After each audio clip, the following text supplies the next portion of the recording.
for more opportunities and helping to make our society a more equal and inclusive place.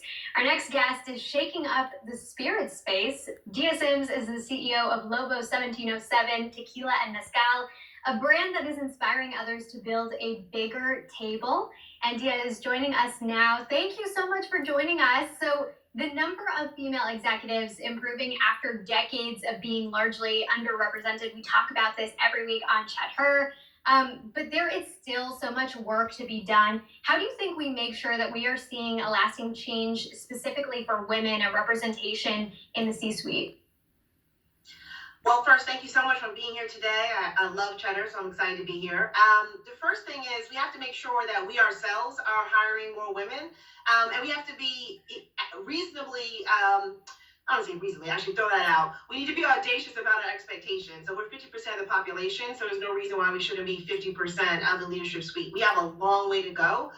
We've seen, marginal progress, but we can't accept status quo. I think we're going to continue to have to ensure that we're putting our friends, our sisters, our colleagues, our peers forward for any and all positions we hear about until we see significant and meaningful change. It's a good point, and so important to remember that we are so much of the population. I do want to talk about Lobo 1707. There's this idea that we mentioned up top of building a bigger table. What does that actually look like for you? So building a bigger table is very simple. There used to be, I don't know if you remember, like a decade ago, everybody had like t-shirts and hats that said like, you can't sit with us. And it was like cool kids going wild, if you will. We are the very opposite of that sentiment. Very opposite. We're very much like, you know what, we're inviting you, please do sit with us. And actually, if there is enough room, we will build a bigger table. And we mean that for the industry. We mean that for the tequila industry. We mean that for corporate America. We mean it for the country at large. And it's the way that we live and the way that we built the Lobo 1707 company to a point that, after having launched, we're now over 50% women, over 60% ethnically diverse. I love that contrast between you can't sit with us and the Mean Girls narrative and moving into a space where women empower women. So how are you leaning on other women in the industry right now to build that table and make it more inclusive? We're really intentional, not just in who we hire and the customer that we serve, but also the partners that we choose. Our PR agency, as an example, is run by a woman. Our creative agency is run by a woman. There's no reason why. I think it's important to think, especially as leaders, you may think narrowly about like, okay, I want to do the right thing. I'm going to figure out who I can hire. But also, how can you affect the entire ecosystem? What vendors are you choosing? Frankly, both personally and at work. I think if our intentionality is right, we can really be thoughtful about our intentions reverberating by impacting every part of the ecosystem that we touch. It's also worth noting that this is definitely not your first rodeo in the spirit space. You've done so much and you have this incredible wealth of experience. So I want to hear from you about some of the challenges that you've had to overcome, especially in this male-dominated space. I always say I worked in a lot of industries, spirits and defense and pharma and advertising. And the truth is at a C-suite level, they're all male-dominated. So I think the challenges are, one of the biggest challenges actually is how much time is wasted for women and people of color having to prove themselves. I can visibly see like a change when somebody doesn't realize they're suffering from unconscious bias or they're intentionally biased. And once they have more information, not just from me, but about abilities and opportunity and the fact that, in a one-person microcosm that diverse companies actually are better for business. But now we've wasted like however much time of you having to absorb that information when we could have just been, making money, having a greater place to work. So that is a significant challenge. And I think the only way you get over that is making sure we're in more rooms and that we're sitting at more tables.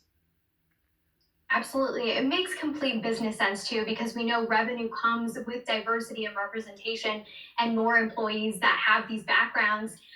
What steps do you think businesses should be taking right now? We've seen it across entertainment, from everything to journalism over the past, I would say, especially during the pandemic, it's been a focus to have a more inclusive workforce. But what do you think businesses should be doing right now to make sure that their employee workforce is reflective of their audience or their customers? First, I think you have to treat it with the same intentionality that you would do for your sales forecast. There's most industries you can actually just do the math and back into what the delta is to get where you need to be. I'll give a shout out to Diageo as an example that looked around and said, we could be better for women. They put intentional programming around it to match appropriate numbers for the United States, and they've made significant change and are now have their second, woman CEO. So, and the second piece is around it can't sit in some special, multicultural women's rights box that's focused on 2 weeks a year with two employees out of a 5,000 person company. To the point that you just said, Fortune reported that women-led companies often show 3x the S&P 500. Like it's your fiduciary responsibility to ensure that you have diversity in women leadership because it's just strictly good for business. Approaching it with that intention and a math-based focus, I think could result in significant change faster. These are all really important things, but I do want to talk about the fun stuff. Let's talk about tequila. So Lobo 1707, I have to mention, LeBron James has said it was, quote, the best tequila he has had in his life. What do you think sets you guys apart? Because you have said a lot of brands are made up in a boardroom, which I think is really interesting. Yeah, I mean, so two things that are really interesting about this. We love and are privileged to work alongside LeBron James, who really embodies the spirit of build a bigger table and knows that winning is a team sport. That said, the cool thing about Lobo 1707 is our founder's family has been in wine and spirits for 400 years. Like that's literally his family crest on the bottle. So when you talk about putting your name on it and living up to your legacy, it's a different level of responsibility and care. All of our liquids actually are all finished in PX wine barrels, which is unusual in the tequila space, and it really shows up in the liquid.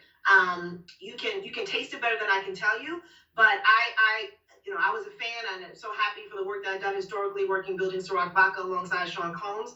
Thrilled to be working alongside Diego Osorio and LeBron James on building this brand.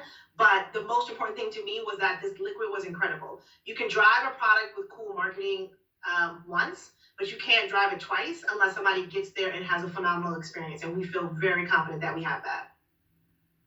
Dia Simms, CEO of Lobo 1707 Tequila and Mezcal. Thank you so much for joining us today. Really appreciate all of your insight.